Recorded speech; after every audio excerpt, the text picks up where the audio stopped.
Understand? See, whatever ideas you have about you,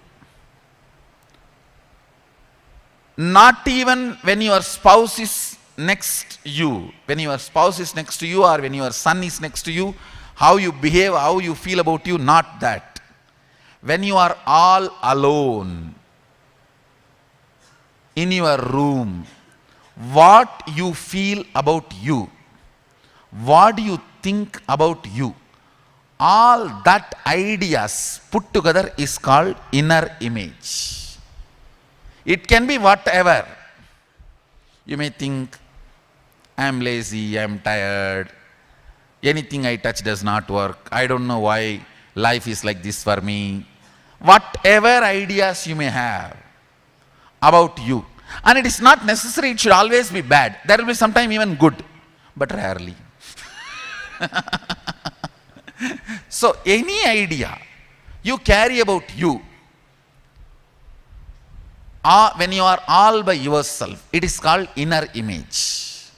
And all the ideas you show about you to others, usually through our speech and great words, how we show to others, these are all others, various people in your life, to your boss, to your subordinate, to your worker, to your driver, to your wife, to your son, daughter, father, mother, to all of them.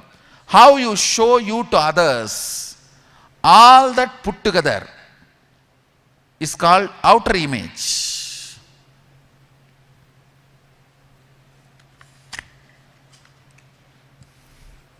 After a long time I am writing, sorry.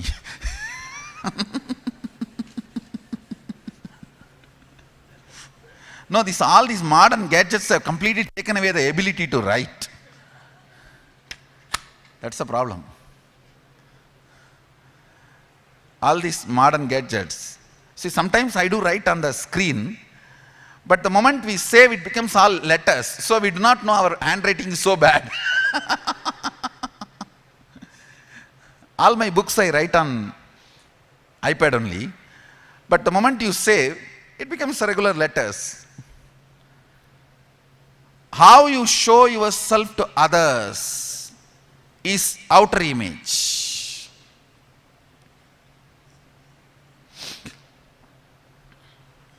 All of you understand how you show yourself to others. And in the modern day, even to your son, to your father, you need to sell yourself. In those days, only for business purpose you need to sell. Nowadays, even for relationship purpose, you need to sell yourself. The selling is no more a part of business now. Selling is even part of our life and relationships. So, outer image. How you project yourself. How others grasp you, hold you, understand you. That is called others' image. Listen carefully.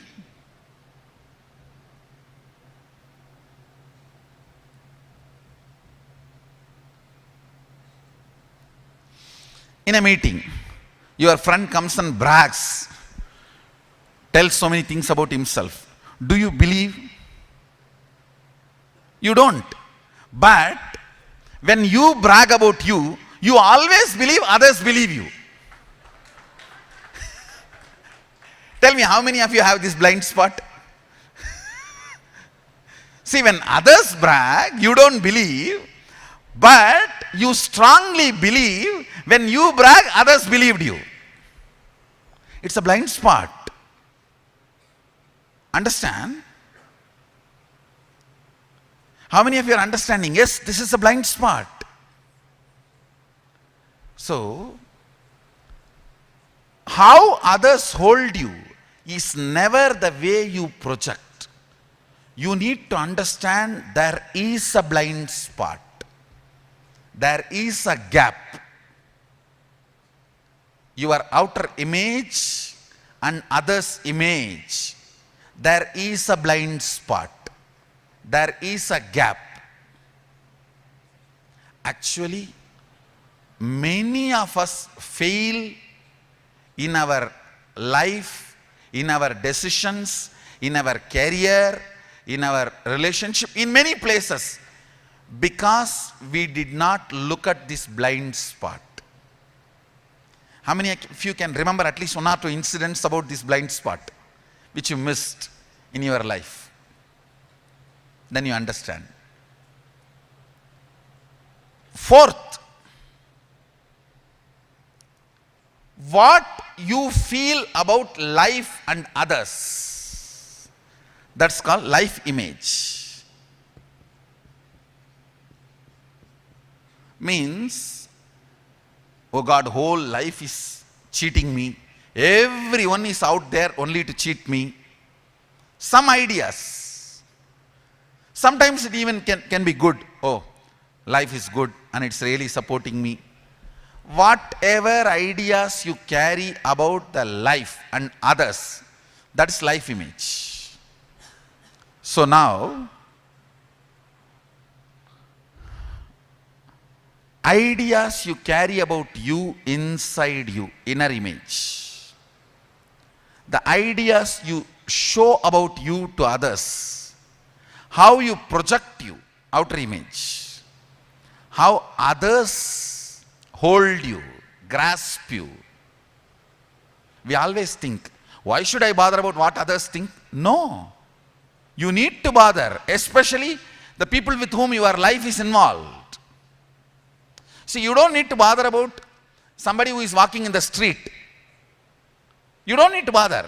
But people who are walking in your life, you are responsible for how they hold you, because they are part of your life. Anybody whom you see more than thrice a day, or anybody whom you remember more than thrice a day, they are part of your life. Understand? If you are seeing or remembering more than thrice a day, they are part of your life, and their image about you matters. It matters. It is going to impact your life, and they are part of your life. You cannot say, why should I care about what they think about me? What your spouse thinks about you matters, because that is going to decide the quality of the food you are going to eat. Understand? It will directly affect your lunch.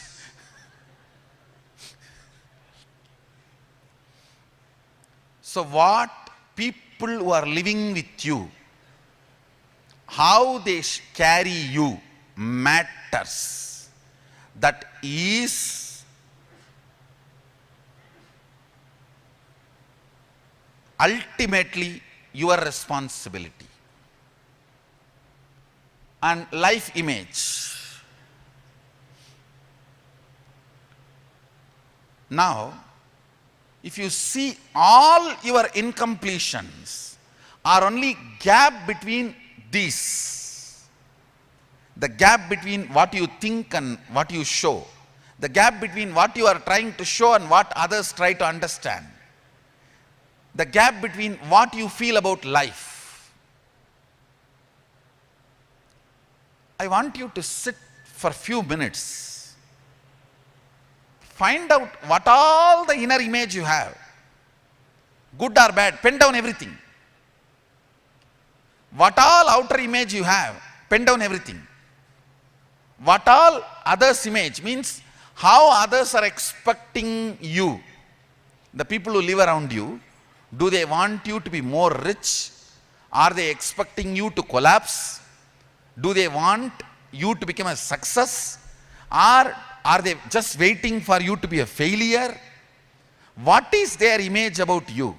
What are they feeling as your future? Please understand.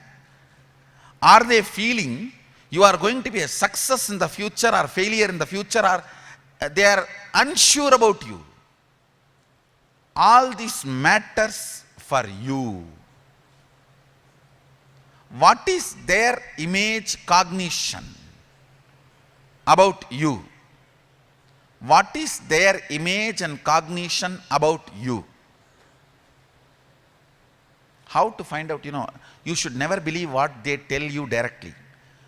What they tell common friend and take promise from that friend, don't tell you.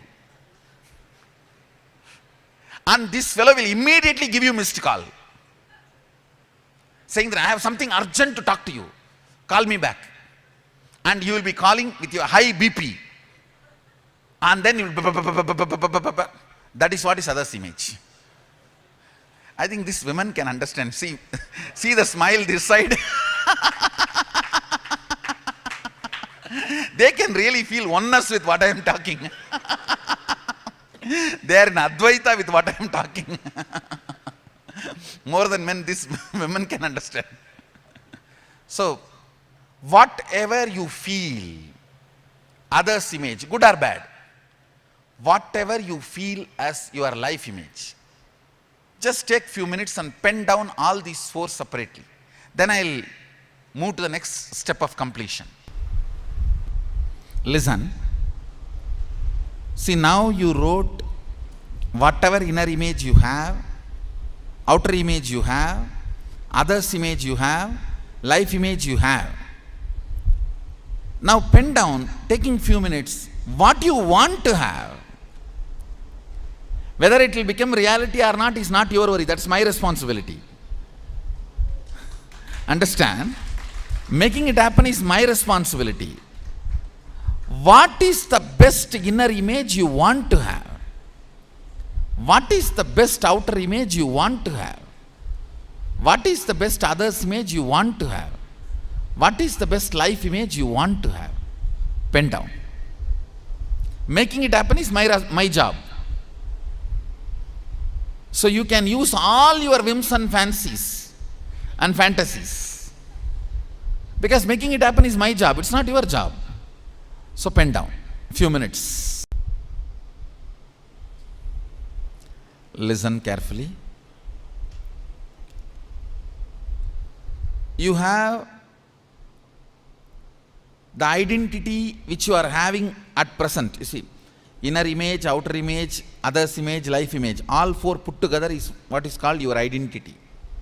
You have your identity, what you are having now. You also have the identity what you want to have. Am I right? Listen, what you are having, how many of you discovered all four are completely disconnected? It is four persons living inside one body, nowhere related to each other. Raise your hand, let me see. Same way, how many of you discovered what you want to have is so aligned with each other? That is what I am saying. What you have is inauthentic identity. What you want to have is authentic identity. Our whole life is a journey from inauthentic identity to authentic identity.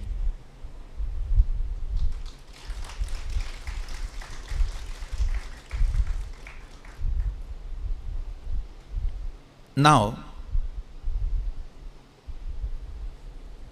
few minutes, try to find what all the pattern stops you becoming authentic. For example, your present identity is morning till 8 o'clock, no question of getting out of the bed, Nidra Devi Puja. But in authentic identity, you wanted morning 4 o'clock to get up and do yoga. What is stopping you from becoming authentic? Laziness. Try to find the patterns. How the patterns are built in you, which is constantly not allowing you to become authentic. Understand? Whenever you discover pattern, don't judge whether you will be able to complete or not, because you are not going to complete. Understand? Completion is my responsibility. You don't have to have the logic, oh, I was like this, so I will be like this. No. I am giving a big breakthrough. I am making your past irrelevant. When you go back, most of you will not remember many of the past patterns. not just completing and free from it, you will not even remember. I am just control delete. It's a rebooting process. See, especially when you start manifesting powers, the tremendous earthquake happens in your biomemory and muscle memory. People ask me why somebody jumps, many are jumping during Kundalini awakening. It's a literally private earthquake, understand? A common earthquake, all of you know, buildings will shake. Kundalini awakening is a private earthquake. The whole system, your world is shaking. Common earthquake is the world shaking. Kundalini awakening is my world, your world shaking. Literally, many of the patterns with which you built you is getting shaken. Especially with power manifestation, the kind of a new inner image you will build, new identity you will build, the idea you will have about you. Sit few minutes and try to find the patterns which is stopping you becoming authentic.